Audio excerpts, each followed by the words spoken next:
রাধা মাধব জয় কুঞ্জ বিহারী জয় রাধা মাধব জয়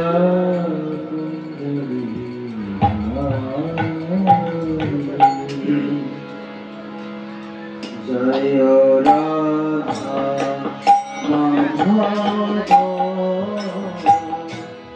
जय कुंज बिहारी जय राधा माधव जय कुंज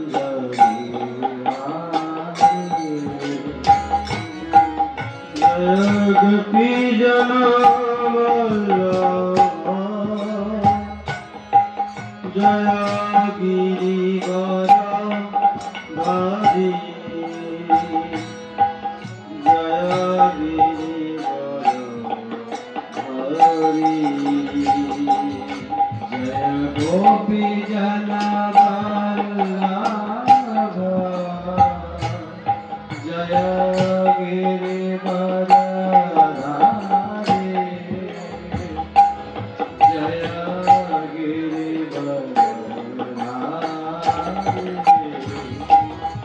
जय गोपी जना जय गिरिवर धारी जय गोपी जना जय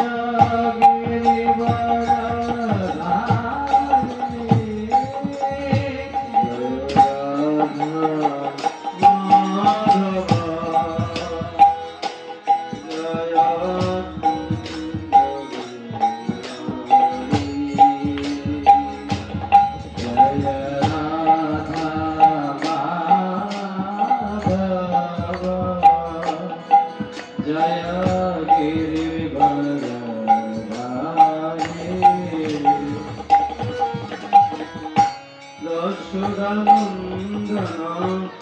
ब्रज जनारंजना जशोदानंदना ब्रज जनारंजना जशोदानंदना ब्रज जनारंजना जशोदानंदना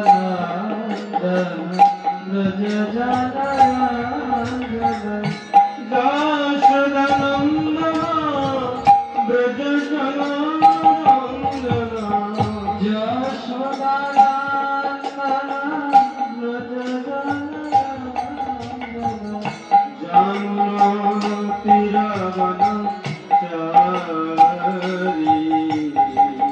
जमुना तीरा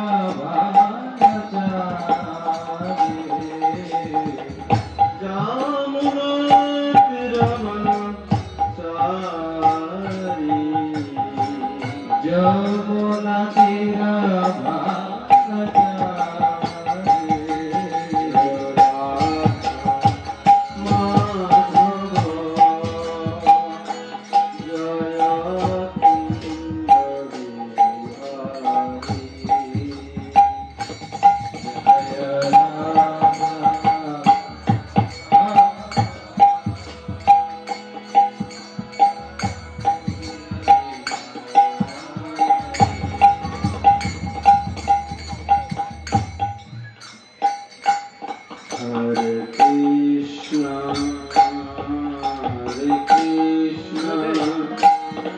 Krishna Krishna, Hare Hare,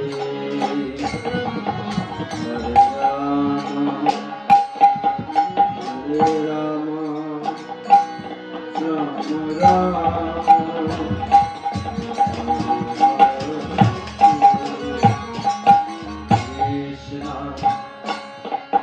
Hare Krishna,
Hari नाम संकीर्तन की।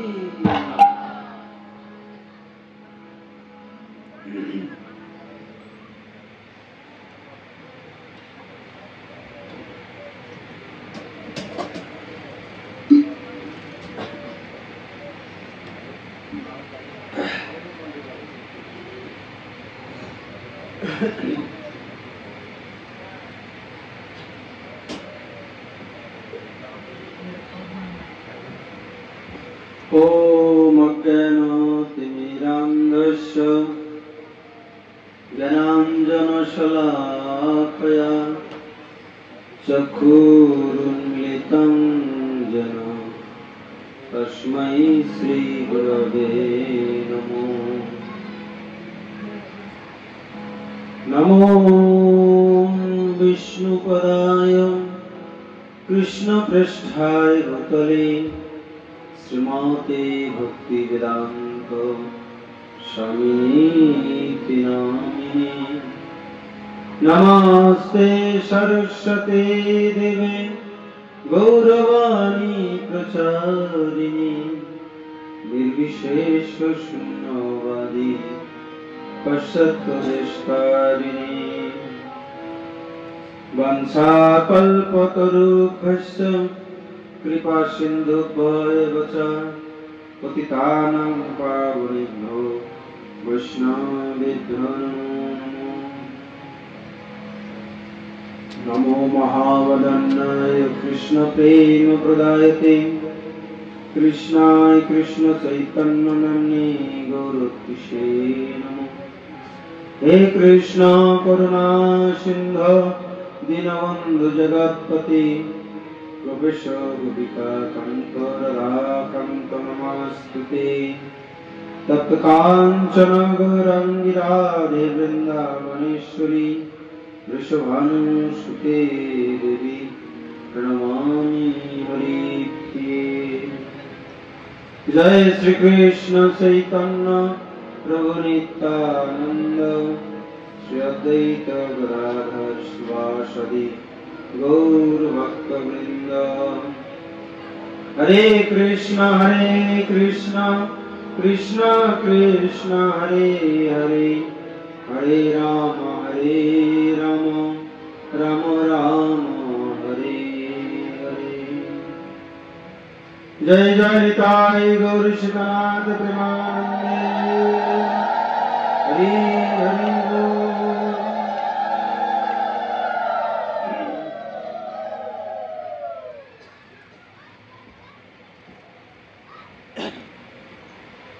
মন্দিরে বিশ্ববাসী থেকে পাঠিয়ে জব ক্লাস করার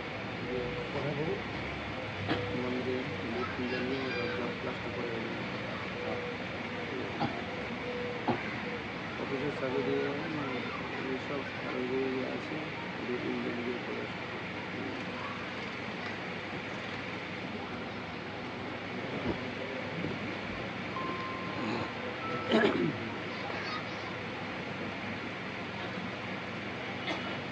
অফিসে মালা টালা রাখাই আছে, ব্যাগের ভিতরে সব কিছু রাখাই আছে।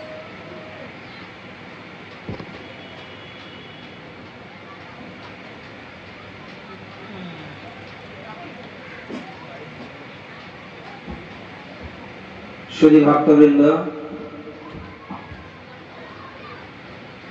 তো দেবকী নন্দন ভক্তিবৃক্ষ কর্তৃক আয়োজিত আজকের এই ভাগবত কথার দ্বিতীয় দিবসে উপস্থিত সমস্ত ভক্ত এবং সমস্ত মাতাজিদের শ্রদ্ধা এবং সম্মান প্রদর্শন পূর্বক আজকের এই ভাগবত কথা আমরা এখন শুরু করছি। জয় শ্রীমদ ভাগবতম কি।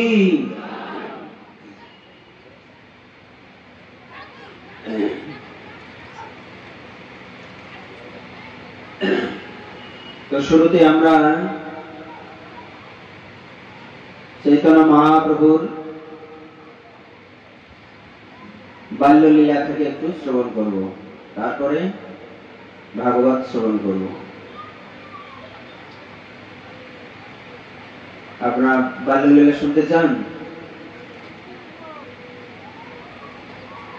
মা যশোদা যেমন গোপালকে ভালোবাসতেন, তাই না?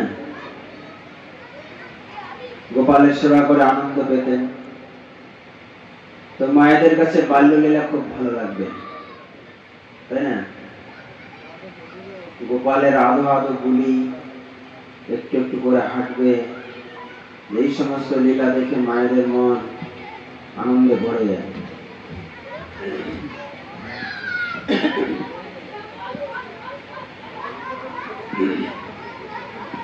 এই মা সতী দেবী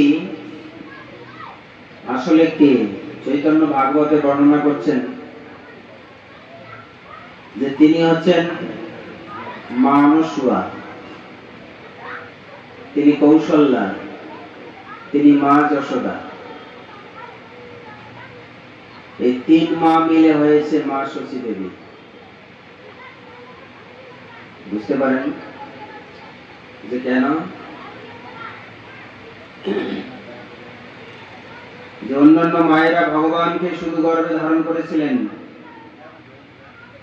কিন্তু মা সতী দেবী একসঙ্গে রাধা এবং কৃষ্ণ দুজনকে গর্ভে ধারণ করেছিলেন।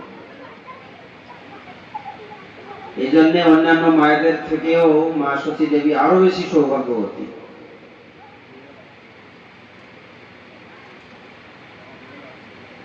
তো সেই মায়ের ঘরে একদিন এলেন এক ব্রাহ্মণ, তৈথিক ব্রাহ্মণ, যিনি হচ্ছেন সপাক ভোজী, কারো হাতে রান্না খায় না। এই কারো হাতে রান্না না খাওয়া নিয়ে অনেকের মনে কষ্ট, যে আমি কি খুবই ঘৃণিত, আমি কি সব থেকে নিচু পাপী? কি এমন কারণ যে উচ্চ বর্ণ নিম্ন বর্ণের হাতে খায় না? বৈষ্ণবরাও খায় না। আমরা এখানে দেখছি সেই ব্রাহ্মণ মা সতী দেবীর হাতে রান্না খাবে না, কিন্তু মা সতী দেবী কি বিরোধ করেছিলেন যে আমি ভগবানের মা, আমার হাতে ব্রাহ্মণ খাবে না? এটা কি হয়? কিন্তু তিনি বিরোধ করেনি। আমাদের একটু অহংকার হয়, কি আমার হাতে খাবে না, আমি ওর হাতে খাবো না। এরকম বাংলাদেশে আছে এক ধরনের কিছু লোক, যে ইস্কনের ভক্তরা আমাদের হাতে খাবে না, ওরা কিন্তু আমিষ খায়। যেহেতু আমাদের হাতে খাবে না, এই সমস্ত বৈষ্ণবরা রান্না করলে আমরা খাবো না, এরকম আর কি রেশারেশি আছে। এখন আমরা চৈতন্য ভাগবত থেকে শ্রবণ করব, এই যে তৈথিক ব্রাহ্মণ, যে তীর্থে তীর্থে ঘুরে বেড়ান এবং তিনি হচ্ছেন গোপালের ভক্ত, গোপাল সেবা দেন নিজ হাতে করে। তিনি, তার নিষ্ঠা আছে, তিনি নিজ হাতে রান্না করে গোপালকে দিয়ে নিজে খাবেন, সেবা নেবেন, কারো হাতে তিনি সেবা নেন না। এটা তার নিয়ম, নিষ্ঠা। এই নিষ্ঠা তো তিনি ভেঙে ফেলতে পারেন না, পারেন? ভেঙে ফেলা ঠিক হবে? কি হবে না? এটাকে বলা হয় সপাক ভোজী। এটা একটা নিষ্ঠা। আবার এক ধরনের নিষ্ঠা আছে, তারা কারো ঘরে ভিক্ষা করবে না, কারো কাছে চাইবে না। এটাকে বলা হয় অযাচক বৃত্তি। অযাচক মানে কারো কাছে চাইবে না। কেউ যদি বলে যে সাধু বাবা আপনি যে খান, তাহলে তিনি দিবেন, কিন্তু চাইবে না। এটি হচ্ছে কঠিন ব্রত। তো এইরকমই এক নিয়ম, তিনি সপাক ভোজী, কারো হাতে খান না। তিনি সতী মায়ের ঘরে আসলেন। বাড়িতে বৈষ্ণব আসা, ব্রাহ্মণ আসা কি ভালো না খারাপ? আমরা মনে করি উৎপাত, কেন কতক্ষণে যাবে, তাই না? যে বৈষ্ণবের পদধূলি, ব্রাহ্মণের পদধূলি যদি গৃহে পড়ে, সেই গৃহস্থের সৌভাগ্যের দিন খুলে গেল, যে তার ভগবানের কৃপা হবেই হবে। আমরা চাই এরকম কৃপা, যে ভক্তের চরণ ধুলে আমার গৃহে পড়ুক। হ্যাঁ, আসলে ভক্তের ধুলির যে কি মহিমা যদি আমরা জানতাম তাহলে চাইতাম, কিন্তু সেই ধুলির মহিমা তো আমরা জানি না, চাইবো কেমনে? চাওয়ার কোনো প্রশ্নই নেই। বলছে যেই চরণ ধুলি ভগবান প্রার্থনা করে, যে চরণ ধুলি গঙ্গা মাতা প্রার্থনা করে। আমরা গঙ্গা স্নান করি আমাদের পাপ খালন করার জন্য, তাই না? কিন্তু মা গঙ্গা ভগবানের কাছে প্রার্থনা করে, হে প্রভু, আমি পাপীদের পাপ আর কত নেব,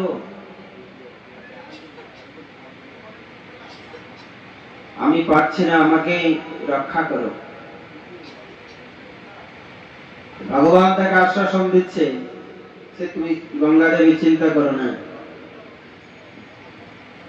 যেদিন তোমার কাছে কোন শুদ্ধ ভক্ত বৈষ্ণব স্নান করবে তোমার কাছে এসে, তোমার এই জলে, পবিত্র জলে,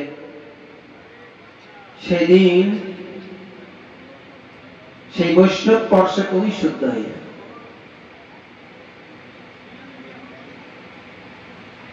তাই বলা হলো সেই গঙ্গা দেবীও বৈষ্ণব সঙ্গ প্রার্থনা করে শুদ্ধ হওয়ার জন্য। এমন বৈষ্ণবের চরণ ধুলি যদি গৃহে পড়ে,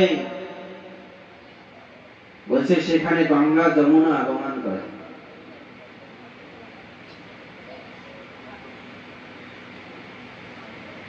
এই জন্য মানুষ যেখানে সাধু সঙ্গ হয়, বৈষ্ণবের চরণ ধুলি মস্তকে দেয়। যে ব্যক্তি ভক্তের চরণ ধুলি মস্তকে ধারণ করবে, সেই ব্যক্তি গোবিন্দের চরণ প্রাপ্ত হবে। নিতাই গৌর প্রেমানন্দে।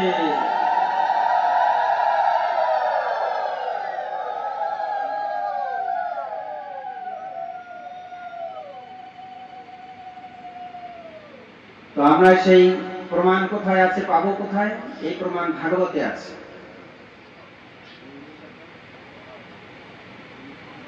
যে কালীয় নাগ পূর্ব জন্মে এক রাজা ছিলেন, তার দুরারোগ্য ব্যাধি হলো। তিনি ওঝার কাছে গেলেন যে আমার এই দুরারোগ্য সারবে কি করে? তো তিনি বললেন, কোন বৈষ্ণবের চরণ ধৌত জল যদি আপনি পান করতে পারেন, এই দুরারোগ্য ব্যাধি ভালো হয়ে যাবে। কোন বৈষ্ণব আছে তার চরণ ধৌত জল দেবে স্বেচ্ছায়? কেউ দেবে না। হ্যাঁ, আপনি যদি কোনো বৈষ্ণবকে গিয়ে বলেন, বাবা প্রভু আমি একটা আপনার চরণ ধৌত করবো, আমি চরণ ধৌত পান করবো, দেবে কেউ? সজ্ঞানে কেউ দেবে না। তাহলে উপায়, যে বৈষ্ণবেরা যখন নগর কীর্তন যায়, তখন দেখবেন অনেক মায়েরা কলস ভর্তি জল এনে রাস্তার উপরে ঢেলে দেয়। তখন বৈষ্ণবরা কি করবে? রাস্তা পার হতে হবে, ওই জলের উপর দিয়ে যেতে হবে। ওই যে বৈষ্ণব চরণ ধোয়া হলো, ওই জল তারা পান করলো, মস্তকে ধারণ করলো। আমি এটা দেখেছি নবদ্বীপ পরিক্রমার সময়, অনেক মায়েরা দেখছি রাস্তার উপরে জল ঢেলে দিচ্ছে, ঢেলে দিয়ে ওরা দাঁড়িয়ে আছে। এবার বৈষ্ণবরা যখন সেই জলের উপর দিয়ে গেল, সেই জল তারা মস্তকে ধারণ করল।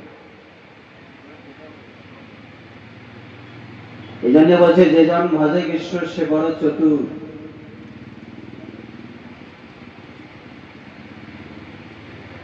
এই যে কালীয় নাগ পূর্ব জন্মের যিনি রাজা ছিলেন, তিনি খুঁজছেন কোথায় একজন শুদ্ধ ভক্ত। খুঁজতে খুঁজতে এক ভক্তের কাছে গেলেন, যে যিনি বসে আছে তার চরণ ঘা হয়ে গেছে। বলছে, বাবা তোমার চরণ ধৌত জল একটু লাগবে, আমার দুরারোগ্য ব্যাধি হয়েছে। তো ঠিক আছে, নিয়ে নাও, চরণ ধৌত করে। দেখছে ঘা পাঁচরা হয়ে গেছে না, ওই আরেকটা 500টা দিন।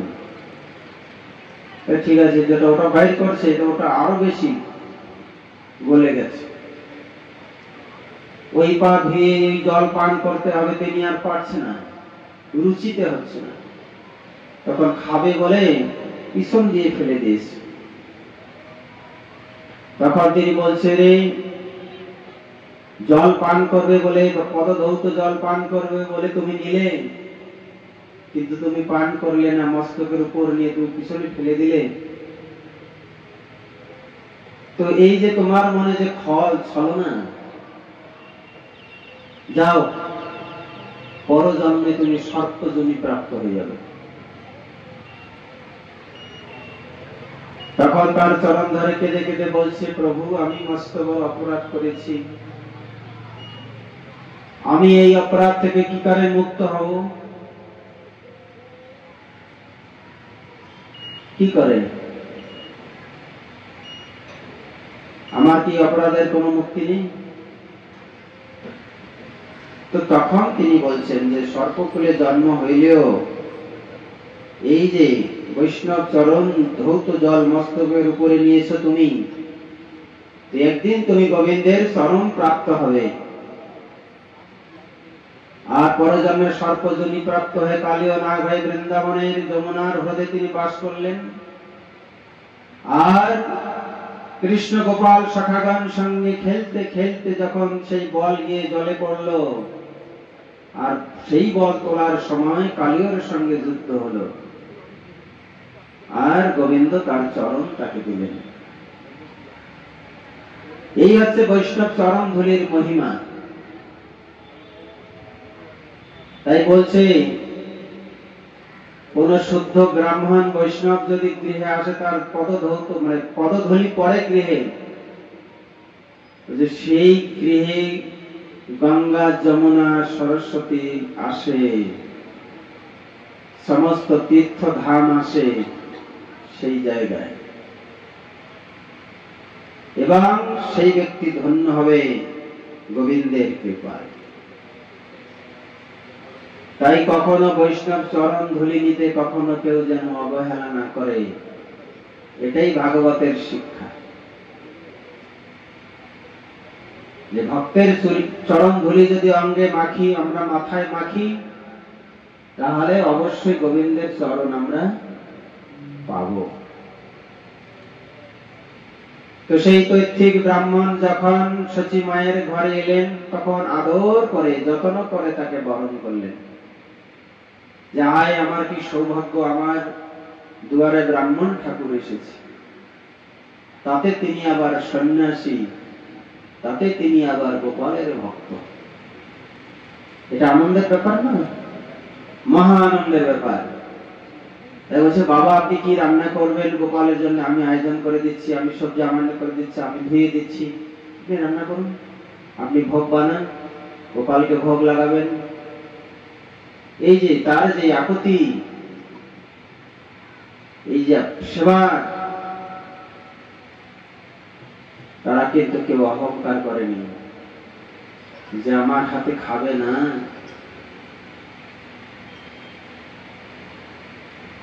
তো এইখান থেকে আমরা একটা সুন্দর শিক্ষা পাই, কারোর নিষ্ঠা কখনো ভেঙে দেওয়া উচিত না। যখন আমরা কারো বাড়িতে যাই, তারা কিন্তু আমি কি খাবো বা আমরা কি পাবো এটা জিজ্ঞাসা করে না। তারা বলবে একটু চা খান, তারা বলবে একটু পান খান, চা আমি না বানালে আমার মেয়ে বানিয়ে দিচ্ছে, একটু খান। আমার হাড়িতে খাবেন না, ঠিক আছে নিরামিষ হাড়িতে খান। খাওয়ার আকুতি থাকা ভালো, কিন্তু বুদ্ধিমানই হচ্ছে উনি কি সেবা নেবেন, কি কি সেবা নেন, সেটার আয়োজন করা হচ্ছে বুদ্ধিমানের কাজ। এটা মা শচী দেবী শিক্ষা দিলেন। উনি কি কি ভোগ লাগাবেন সেটা আয়োজন করে দিলেন। তিনি জোর করেননি যে আপনাকে এটা একটা সেবা নিতে হবে, বা আমরা যা পাবো আপনি তাই সেবা নেন। এই জন্য ব্রাহ্মণ বৈষ্ণব এরকম শুদ্ধ ভক্তের সঙ্গে কি রকম ব্যবহার করতে হয়, কিভাবে সেবা করতে হয় সেটা জানতে হবে,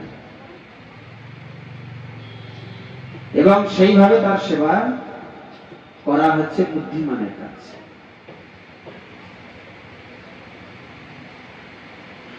তো যখন রন্ধন সমাপ্ত হলো, এইবার তিনি গোপালকে ভোগ লাগাবেন। যেই গোপালের মন্ত্র পড়ছে, হে কৃষ্ণ করুণা সিন্ধু বলে ভোগ লাগিয়ে দিচ্ছে, আর এদিকে মহাপ্রভু গিয়ে সে ভোগ খেয়ে নিচ্ছে। যেই চোখ খুলে তাকাচ্ছে, দেখছে যে তার ভোগ খেয়ে দিচ্ছে। হায় ভগবান, আমার সমস্ত আয়োজন উচ্ছিষ্ট করে দিল এই ছেলে, এই দুষ্ট ছেলে। কিন্তু সেই মহাপ্রভু কে ছিলেন? কে ছিলেন? একসঙ্গে তিনি কৃষ্ণ এবং রাধা। যে সচিমা তাকে গর্ভ ধারণ করেছেন, দুইজনকে একসঙ্গে। তখন তিনি দুঃখ পাচ্ছেন। তখন মা শচী দেবী তাকে তার বোনের বাড়িতে গিয়ে রেখে আসছেন, চন্দ্রশেখর আচার্যের বাড়িতে, মাসির বাড়ি। বোনকে বলছে যে কোনো ভাবে যেন সে না আসে, এই কিন্তু গোপালের ভোগ খেয়ে নিয়েছে। এসে তিনি আবার ব্রাহ্মণকে অনুনয় করছেন, বাবা আবার রন্ধন করো, আমি আবার সাহায্য করছি আপনাকে। আবার যখন ভোগ লাগাচ্ছে, গোপাল মন্ত্র করছে, আবার তিনি খেয়ে নিচ্ছেন। এইভাবে সকাল থেকে সারা দিন শুধু তিনি রান্না করছেন, ভোগ লাগাচ্ছেন, আর মহাপ্রভু খেয়ে নিচ্ছে। একবার চৈতন্য মহাপ্রভু বলেই বসলেন, আরে ব্রাহ্মণ, এই দেখো আমাকে, আমি কে তুমি তো বুঝতে পারতেছ না। আমি কে তুমি বুঝতে পারছো না? আমার রূপ দর্শন করো, তাহলে তুমি বুঝতে পারবে। তিনি কৃষ্ণ বালগোপাল রূপ দর্শন করালেন। তখন সেই ব্রাহ্মণ বুঝতে পারলেন, হায় আমি কি ভুল করছি। ব্রাহ্মণকে তিনি বারণ করলেন যে এই কথা তুমি মাকে বলবে না। আমি যে শ্রী কৃষ্ণ গোপাল, এখন এই শচী মায়ের ঘরে আমি লীলা করছি, এই কথা তুমি বলবে না। যার জন্য তুমি ভোগ রন্ধন করছো আমি সেই। এইভাবে মহাপ্রভু সেই কৈথিক ব্রাহ্মণকে দর্শন দিয়ে এবং তার সেবা গ্রহণ করে তার জীবনকে সার্থক করলেন। এই জন্যে গৌরের নাম হচ্ছে আরেকটি গৌর গোপাল।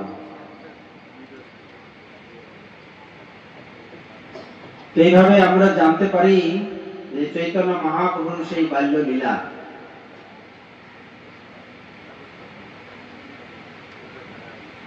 তো ভগবান কৃষ্ণ লীলায় তিনি আমাদেরকে আনন্দ বিধান করেছেন। তিনি কলিতে নবদ্বীপে অবতীর্ণ হয়ে আবার তিনি ভক্তদেরকে আনন্দ প্রদান করেছেন। এইভাবে তার লীলা শ্রবণের মাধ্যমে আমরা দিব্য আনন্দ লাভ করি।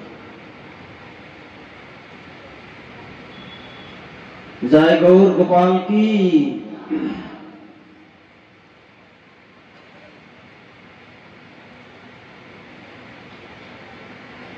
গৌর লীলার কথা এখানেই রাখলাম, বাল্য লীলা। এখন আমরা ভাগবত শ্রবণ করব আজকে দ্বিতীয় স্কন্ধ থেকে। ভগবত ভক্তি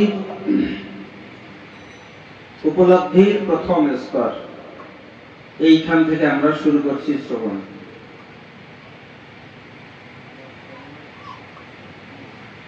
সুখদেব গোস্বামী পরীক্ষিত মহারাজকে বললেন, হে রাজন, আপনার প্রশ্ন যথার্থ মহিমান্বিত, কেননা তা সমস্ত মানুষের পরম হিতকর।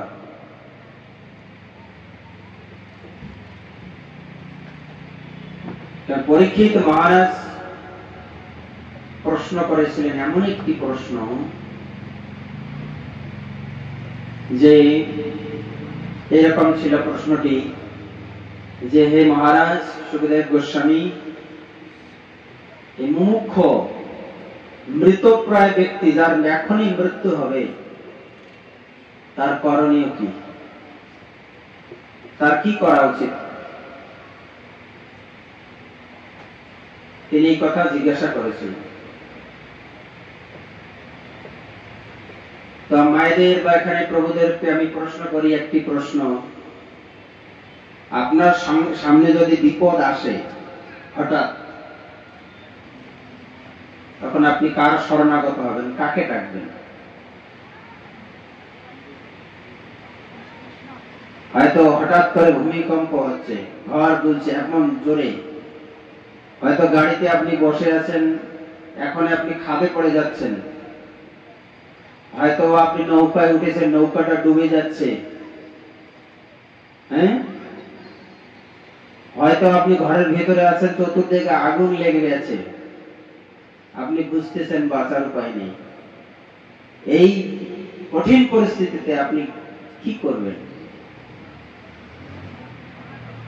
বলুন দেখি? কারা কারা বলতে চায় হাত তুলে দেখেন। কারা কারা বলতে চায়? কি করবেন আপনারা? হ্যাঁ, কাকে ডাকবেন? ভগবানকে?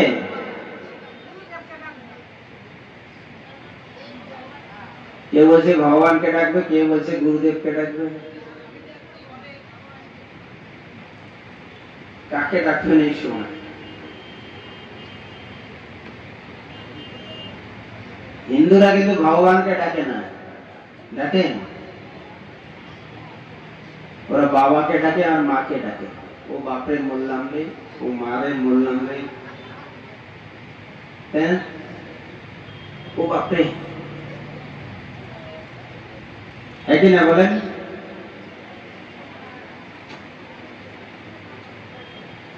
আমি ছোটবেলায় ধর্মসভায় গেছি, সেখানে একজন সাধু ব্যক্তি বলছে যে আমরা কয়েকজন মিলে বৃন্দাবনে গেছিলাম একটু ঘুরতে, এই মন্দিরে সেই মন্দিরে ঢুকছে, আর ওখানে বানর উৎপাত ওরা জানতো না, আমি জানি, তারপরে চশমা নিয়ে গেছিলাম বৃন্দাবনে, জানি আমি আশপাশে তো নেই, যখন দেখবো আশপাশে আছে তখন খুলে নিব, ব্যাস নিয়ে দেব। কোথার থেকে ফলো করেছে, কোন বিল্ডিং এর উপর থেকে, সেখান থেকে লাফি পড়েছে। যাই হোক, ওই বানররা ওদেরকে ঘিরে ধরেছে, আর তখন ওই চিল্লানো শুরু করছে, ও বাপরে, ও মারে, বাঁচাও। বুঝলেন? বৃন্দাবনে গেছে কিন্তু আবার সাধু ব্যক্তি একটা লাঠি নিয়ে বেরিয়ে আসছে, তারা করছে বানরগুলোকে, বানর ছেড়ে দিয়েছে। ওদের ব্যাগপত্র দেখে ওরা মনে করছিল খাবারটা ভরেছে মনে হয়, তো ওরা আক্রমণ করে বসছে, ব্যাগ ধরে টানানি শুরু করেছে। তো সে এসে বলছে, তোমরা দেখতে তো মনে হচ্ছে গলায় তুলসী মালা, কপালে তিলক, তোমরা আসলে কি, কার ভক্ত? আমরা গোবিন্দের ভক্ত। তোমরা গোবিন্দের ভক্ত আর বিপদের সময় ডাকছো বাপরে মারে বলে, বাঁচাবে? হ্যাঁ,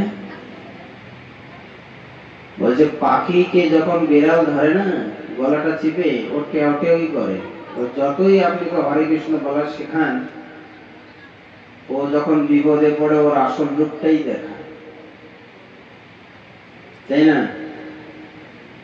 তা আমাদের এই দুর্দিন যে কোনো সময় আসবে, ধরবে না মৃত্যু সামনে আসবে, সেদিন ভগবানের নাম মুখে আসবে। তো এখানে পরীক্ষিত মহারাজ জিজ্ঞাসা করছে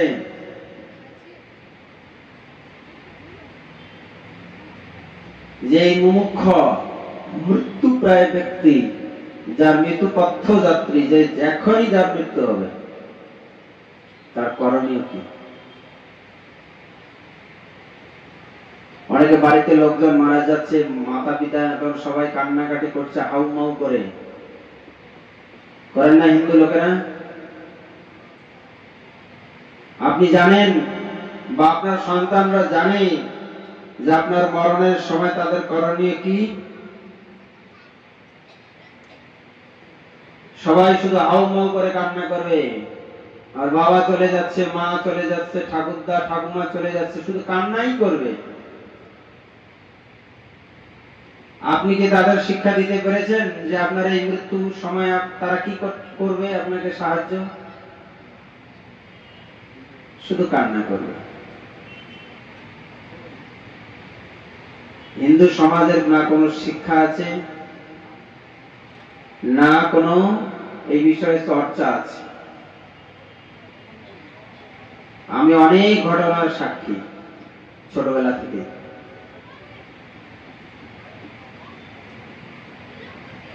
এখানে সুন্দর প্রশ্ন দিয়েছেন যে আমাদের কি কর্তব্য, কি করণীয়, এই ভাগবতের সুন্দর শিক্ষা তুলে ধরেছেন যে আমাদের যদি এই বিষয় উপলব্ধি না হবে, কিচ্ছু করার নেই।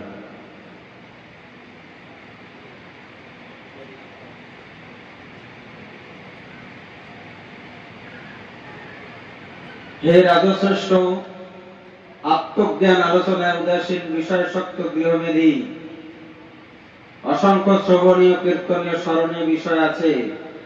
এই প্রকার মৎসর্য পরায়ণ গৃহমেধি নিদ্রামগ্ন হয়ে রতিক্রিয়ায় তাদের রাত্রি অতিবাহিত করে এবং আত্মীয় স্বজন প্রতিপালনের জন্য অর্থ উপার্জন করে দিবাভাগ, অর্থাৎ দিনটা অর্থ উপার্জনে শেষ করে, আর রাত্রিবেলা নিদ্রা এবং স্ত্রী সঙ্গের মাধ্যমে তার জীবন শেষ করে।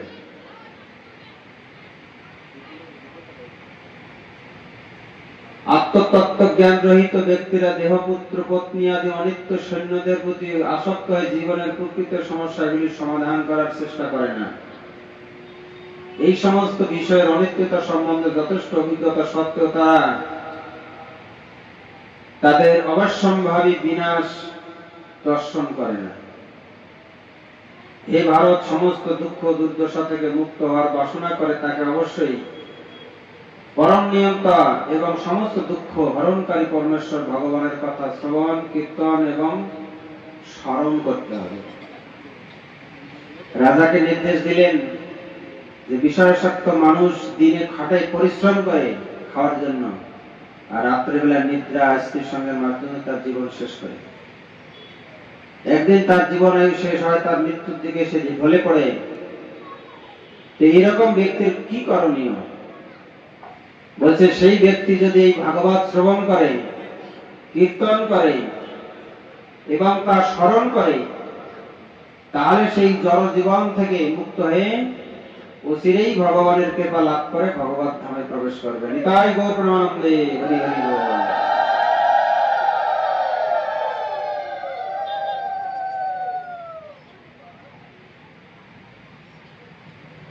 এই ভাগবতে বর্ণনা করছে যে মানুষের এই লম্বা আয়ু 50 বছর, 60 বছর, 100 বছর, এই এত লম্বা কি কাজে লাগলো? এত লম্বা আয়ু দিয়ে বলছে এই লম্বা আয়ু, লম্বা জীবন, এত সুন্দর জীবন পেয়ে যে ব্যক্তি হরি ভজন না করলো, এই লম্বা আয়ু দিয়ে কি প্রয়োজন আছে?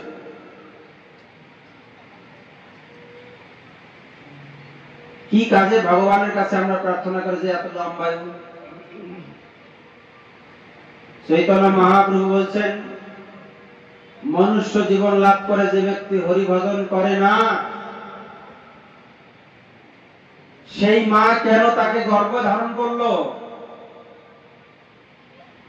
কেন তাকে স্তন্যপান করে বড় করলো? তাকে দিয়ে তো এই সংসার জগতের কোনো কল্যাণ হবে না। তাকে গর্ভে ধারণ করে কি লাভ? স্তন্যপান করে তাকে বড় করে কি লাভ? বলছে ওকে, ও কেন জন্মিয়ে না মইল কেন? জন্মাবার পরে সে মৃত্যুবরণ করলো না কেন?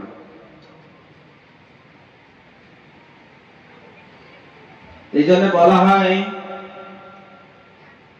সব মাই তো গর্ভে সন্তান ধারণ করে, কিন্তু সব মায়ের গর্ভে রতনও আসে না। গীতা ভাগবত আদি গ্রন্থে বর্ণনা করছে, সেই মায়ের গর্ভে সেই রত্ন সন্তান আসবে যে মা হবে ভক্তি পরায়ণা। তার ঘর আলো করে ভগবানের কোন শুদ্ধ ভক্ত আসবে, অথবা ভগবানের অবতার কোন অবতার তার ঘরে আসবে।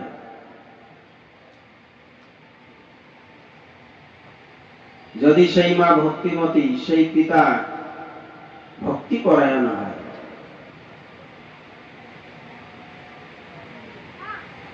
তাই এখানে সুখদেব গোস্বামী আক্ষেপ করেছেন,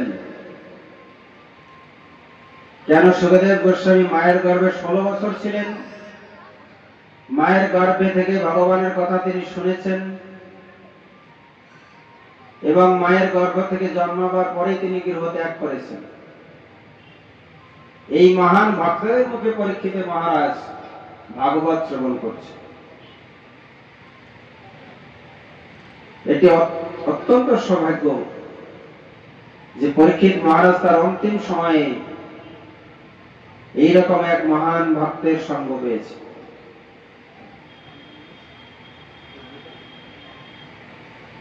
তাহলে আমাদের করণীয় কি? কোন ব্যক্তি যখন এরকম তার অন্তিম সময় আসবে, অবশ্যই তার কর্তব্য আছে ভগবানকে ডাকা, ভগবানের শরণ গ্রহণ করা, ভগবান গোবিন্দকে ডাকা, যে গোবিন্দ আমাকে রক্ষা করো।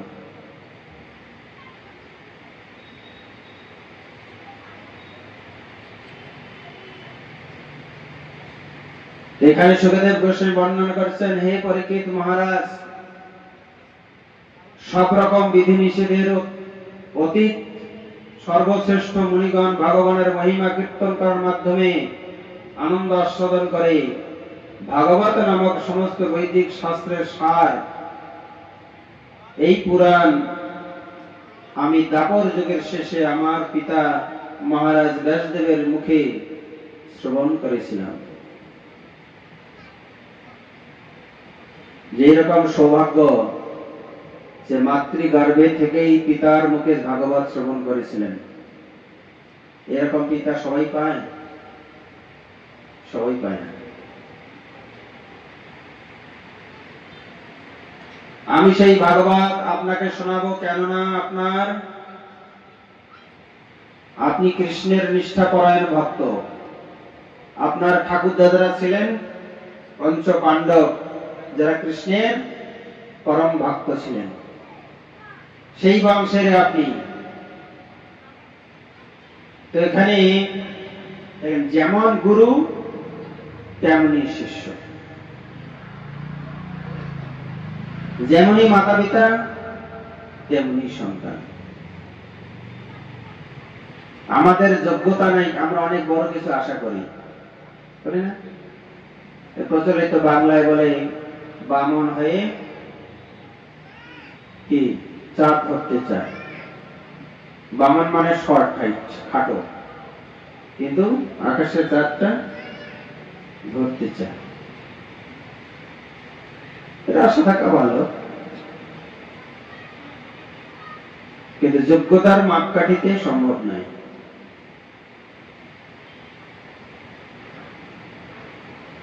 তো এখানে পরীক্ষিত মহারাজ এবং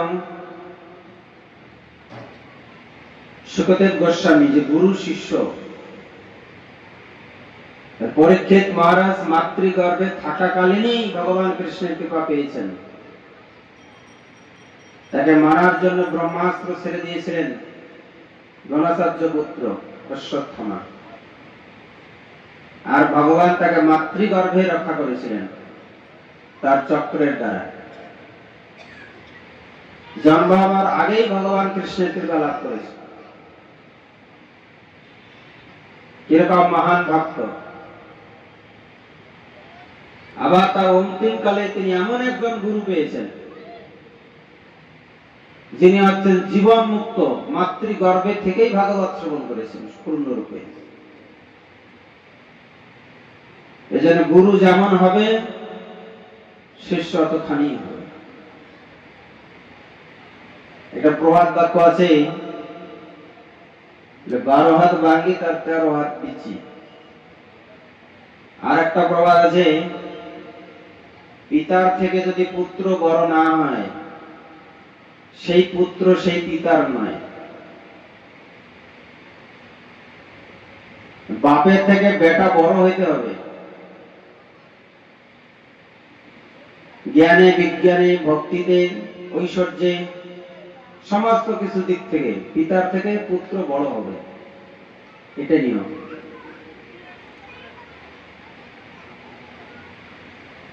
এটাকে বলা হয় বাপের বেটা। বাপ থেকে পুত্র বড় হবে।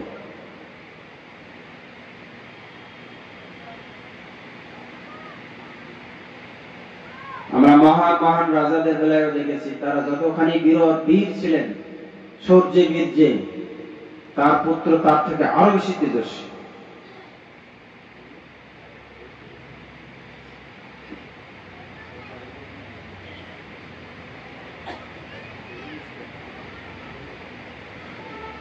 হে রাজন, মহান আচার্যদের প্রদর্শিত পন্থা অনুসারে নিরন্তর ভগবানের নাম গুণগান করা উচিত।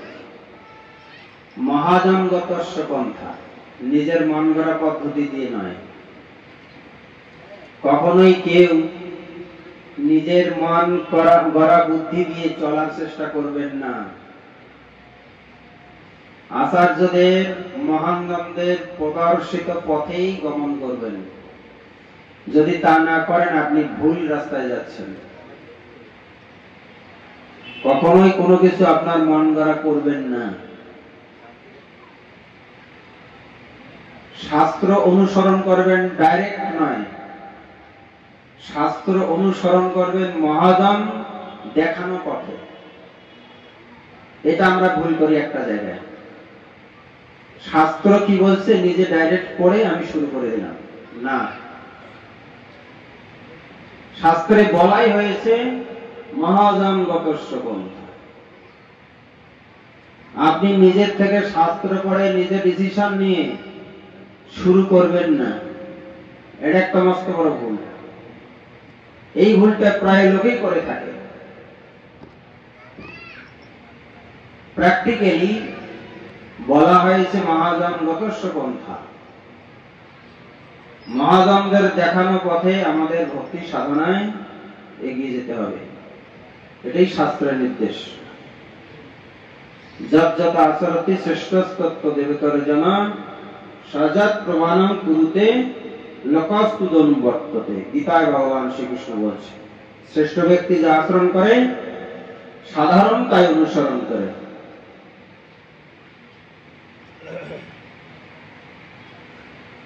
আর ভাগবতে বলা হলো মহাজন যেন গতস্য পন্থা। একই কথা গীতা এবং ভাগবতে বর্ণনা করা হলো। তো এইভাবে ভাগবতে বর্ণনা করছে যে এই যে মনুষ্য জীবন 100 বছর, 50 বছর, 70 বছর, 90 বছর আমরা এই জগতে আছি। আমাদের জীবনের সময় এত লম্বা আয়ু পেয়ে কি করলাম? যদি ভগবানের ভক্তি করা না হলো এই এত লম্বা আয়ুর কোনো দরকার নেই। তাই এখানে বলছে বিষয় ভোগে প্রমত্ত অনভিজ্ঞ ব্যক্তি দীর্ঘ জীবনে কি লাভ, তার থেকে বরং চেতনা সম্পন্ন এক মুহূর্ত শ্রেয়। তার থেকে যদি অল্প একটু আয়ু হয়, অল্প জীবনের আয়ু, সেই সময়টা সে ভগবানের ভক্তি করেছে, এই এত লম্বা আয়ু নিয়ে বেঁচে থাকার কোনোই মূল্য নেই।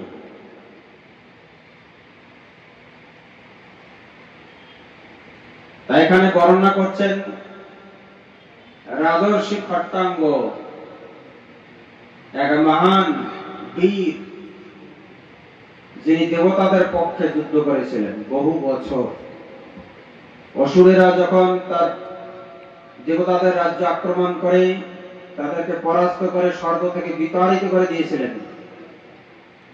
এই সমস্ত দেবতারা এসে এই মর্তলোকে খট্টাঙ্গ নামে এক মহান রাজা তেজস্বী ছিলেন, যিনি যুদ্ধাস্ত্রে খুব পারদর্শী ছিলেন, মহান বীর ছিলেন। তাকে প্রস্তাব দিয়েছিলেন যে তুমি আমাদের পক্ষ হয়ে যুদ্ধ করো। তিনি স্বর্গলোকে গিয়ে সেখানে দেবতাদের সঙ্গে যুদ্ধে এরকম তিনি বীরত্বের সঙ্গে যুদ্ধ করলেন দেবতাদের পক্ষ হয়ে, যে অসুরেরা হটে গেল, হেরে গেল, এরকম বীর। তাই তার জীবনের যে আয়ু দেবতাদের পক্ষে যুদ্ধ করে তিনি সমাপ্ত করেছিলেন, তিনি সময় পাননি ভগবানকে ডাকার।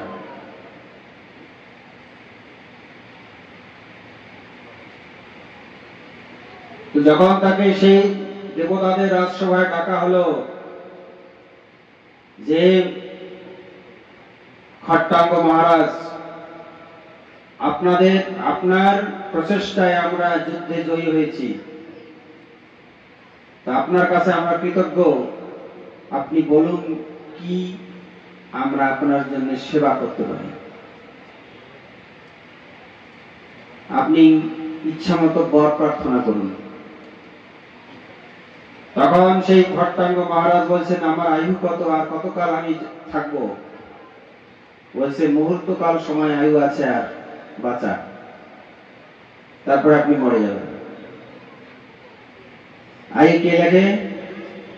চিত্রগুপ্ত। খাতা দেখছে মুহূর্ত সময় বাকি, তারপরে খট্টাঙ্গ রাজা জীবনের আয়ু শেষ।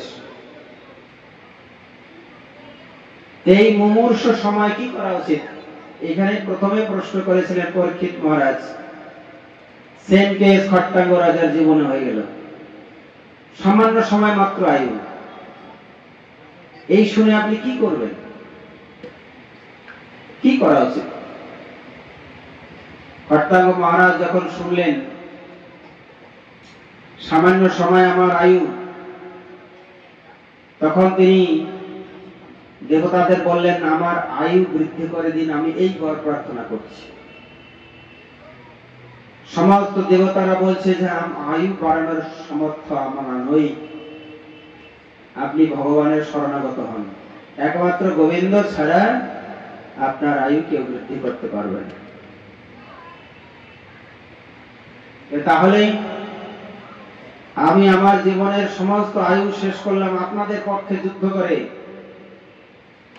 তা আপনারা যদি আমার আয়ু বৃদ্ধি না করতে পারবেন, তাহলে বর দেওয়ার কেন অভিপ্রায় করছেন? যে বর দেওয়ার আপনার সমর্থ থাকবে, তাহলে আমার আয়ু বৃদ্ধি করুন।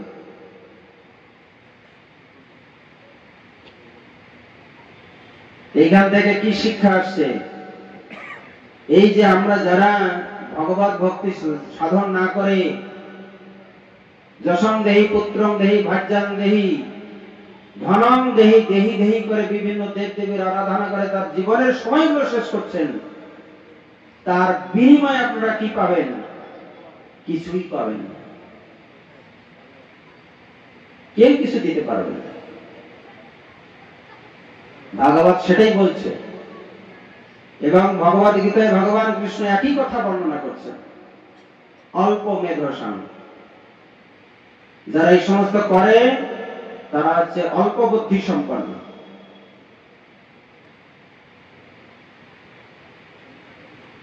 তারা না আপনার আয়ু বৃদ্ধি করতে পারবে, না আপনার বিপদে তারা সামনে দাঁড়াতে পারবে। কারণটা কেমন বলেন তো? তারা যদি এতই শক্তি সামর্থ্য, তারা অসুরদের সঙ্গে কেন পেরে ওঠে না? তাহলে কোন অসুর যদি আপনাকে আক্রমণ করে, তারা তো আপনাকে বাঁচাতে পারবে না। পারবে? যদি তারা সমর্থবান হতো, তাহলে তারা এই স্বর্গ রাজ্য থেকে বিতাড়িত হতো না, আর এই খট্টাঙ্গ মহারাজের কাছে সাহায্য প্রার্থনা করতো না। তারা নিজেরাই সমর্থবান না, অথচ এমন ব্যক্তির কাছে আমরা সাহায্য প্রার্থনা করি গোবিন্দকে বাদ দিয়ে, এবং আমাদের জীবনের সমর্থ সময় সবকিছু শেষ করে দিচ্ছি। লাভ কি? যতদিন মানুষ না গীতা ভাগবত পড়ে বুঝবে তার জীবনের উদ্দেশ্য কি, ততদিন তারা জীবনের সমর্থ সময় ধন সব তারা শুধু নষ্ট ছাড়া কিছু করবে না। আমরা নষ্ট করছি। তো এখানে বলছে, ভাগবতে বলছে, সান্ত্বনা দেওয়া হচ্ছে। কি সান্ত্বনা? হে খট্টাঙ্গ মহারাজ, আপনি শরণাগত হন ভগবানের। ভগবান ছাড়া আপনাকে কেউ রক্ষা করতে পারবে না। তাই তিনি তৎক্ষণাৎ সমস্ত জড়জাগতিক বিষয় পরিত্যাগ করে শ্রীহরির অভয় পদে শরণাগত হয়েছিলেন। তিনি স্বর্গলোক থেকে নেমে হরিদ্বারে চলে আসলেন, এখানে নামলেন। সেখানে তিনি সাধন ভজনা করলেন। ভগবান তার 100 বছর আয়ু বৃদ্ধি করল। নিতাই গৌর প্রেমানন্দে, হরি গৌর।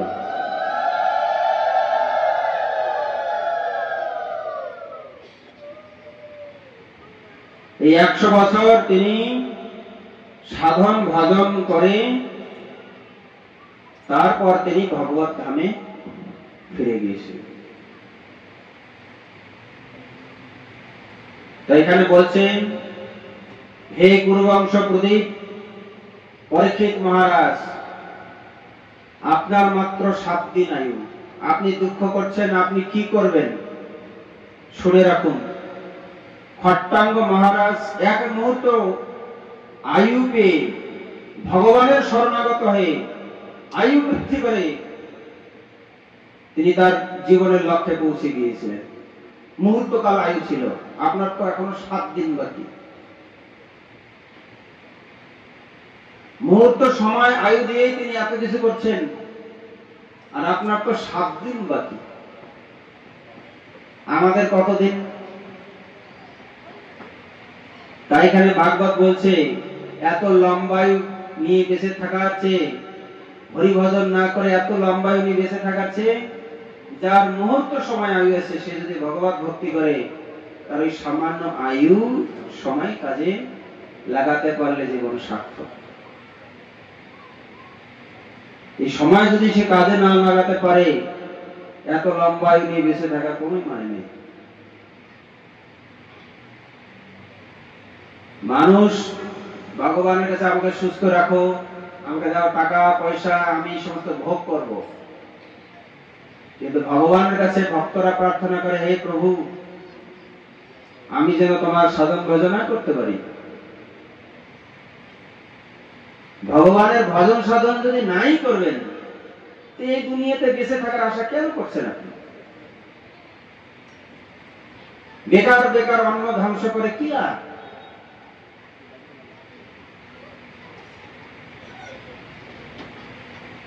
ভাগবতে তিরস্কার করা হয়েছে এমন ব্যক্তিকে, যে ব্যক্তি মনুষ্য জন্ম লাভ করে হরিভজন না করে, তার জীবনের কোন মূল্য নেই। এই জন্য বলা হচ্ছে ভজিব বলিয়া কহিয়াইলি ভুলিলি কি সুখ পাইয়া বুঝিনু আবার সমন নগরে নরকে মজিবে যাইয়া। যে ব্যক্তি হরিভক্তি করে না করে জগৎ থেকে বিদায় নিল, তার নরকে গতি ছাড়া কোনো উপায় নেই। আমরা নরকে যেতে চাই? হ্যাঁ, আমাদের জীবনের লক্ষ্য কি নরকে যাওয়া? কি বলেন আপনারা? যে আমাদের সমাজে দুই ধরনের মানুষ বাস করে, এক হচ্ছে উচ্ছৃঙ্খল আর এক হচ্ছে সংযত। যারা ধর্মীয় অনুশাসন নিয়ে সংযত জীবন যাপন করে হরিভক্তি করবে, তারা উদ্যোগতি প্রাপ্ত হবে। আর যারা ধর্মের আইন না মেনে উচ্ছৃঙ্খল জীবন যাপন করে ভোগবিলাসে মত্ত হবে, তারা অধঃপতিত হবে, নরকে যেতে হবে। আমরা কি নরকে যাবার জন্য মনুষ্য জন্ম পেয়েছি?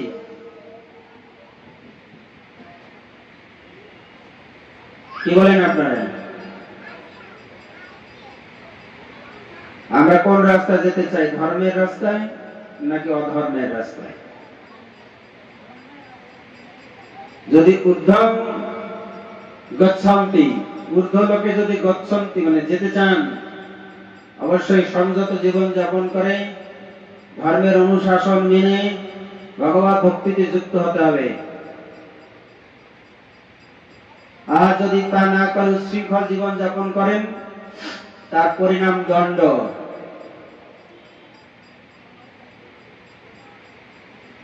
এই কলিযুগের প্রভাবে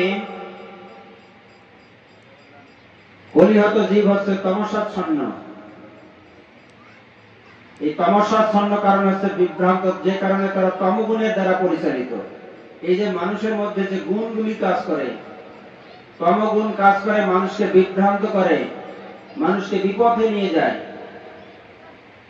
রজগুণে মানুষের মনকে বিক্ষিপ্ত করে, চঞ্চলতা বাড়িয়ে দেয়, অস্থিরতা বাড়িয়ে দেয়, বিক্ষিপ্ত করে। এটা রজগুণের প্রভাব। এবং সত্যগুণ হয় ধীর স্থির শান্ত। এই জন্য সাত্বিক আহার করে মনের চঞ্চলতা কমিয়ে ধীর স্থির ভাবে ভগবত ভক্তিতে যুক্ত হতে হবে। এই জন্য সাত্বিক আহার করতে হবে। ধীরে ধীরে ধীরে ধীরে ক্রমান্বয়ে তার মনের গতি রজগুণ থেকে সত্যগুণে প্রবেশ করবে। যেহেতু কলিযুগ ক্রমশাচ্ছন্ন দ্বারা পরিচালিত, তাই সকলেই পাপ পথেই যেতে চায়। ওই গুণ আপনাকে পাপের দিকেই টানবে। এই জন্য তমগুণ থেকে বেরিয়ে এসে আমাদেরকে সত্যগুণেই হওয়ার চেষ্টা করতে হবে। তো আমাদেরকে অভ্যাস যোগ জারি রাখতে হবে। সপ্তাহে একদিন নিরামিষ খান, কিছুদিন পরে সপ্তাহে 2 দিন করেন, কার্তিক মাস পালন করেন, বৈশাখ মাস পালন করেন, মাঘ মাস পালন করেন। এগুলো সব আমাদের ধর্মীয় মাস। মুসলমানদের এই রোজা চলছে, তাদের বছরে একটাই পবিত্র মাস। আর হিন্দুদের ভগবান 3টা পবিত্র মাস দিয়েছে। কোথায় একটা, কোথায় 3টা? যারা ধর্ম কর্ম করে না, তারা বিরক্ত হয়ে গেছে যে 3টা ধর্ম মাস কেন দিল, একটাও যদি না দিত তাহলে ভালো হতো, তাই না? আমরা এখন আক্ষেপ করছি যদি একটাও না দিত তাহলে ভগবান ভালো করত। ওদেরকে তো একটা মাস দিয়েছে, আমাদেরকে 3টা মাস পবিত্র দিয়েছে। কার্তিক মাস, বৈশাখ মাস, মাঘ মাস। তাহলে ভগবান আমাদেরকে বেশি পুরস্কৃত করেনি হিন্দুদেরকে, সনাতনীদেরকে? কিন্তু হিন্দু সনাতনীরা একটাও করে না, কোন মাসেই নিয়ম কানুন করতে চায় না। তারা মনে করে একটাও যদি ভগবান না দিত তাহলে ভালো। আমাদের এই হচ্ছে দুরবস্থা। আমাদের এই সনাতন ধর্মের প্রচার নেই, কে কাকে বলবে, পথ দেখানোর কেউ নেই। এখানে সুখদেব গোস্বামী পরীক্ষিত মহারাজের মতো শিষ্য পেয়েছে, তাই তিনি ভাগবত শ্রবণ করছে। আর আমরা এরকম দুর্ভাগ্য যে এইরকম গুরু পাবো কি করে, আমাদের তো অত সৌভাগ্যই নেই যিনি আমাকে এই হাতে ধরে এই ভবসাগর পার করবে। এত সৌভাগ্য নিয়ে তো জন্মায়নি। তো আসুন আমরা চেষ্টা করি অন্তত ধীরে ধীরে ধীরে ধীরে একটু ভক্তিযুক্ত হয়ে, যাতে ভগবান আমাদেরকে কৃপা করে। তখন একটু ভগবানের আরতি হবে, তারপরে আবার আমরা শ্রবণ করব। হরে কৃষ্ণ কৃষ্ণ কৃষ্ণ হরে হরে, হরে রাম রাম রাম হরে হরে। নিতাই গৌর প্রেমানন্দে।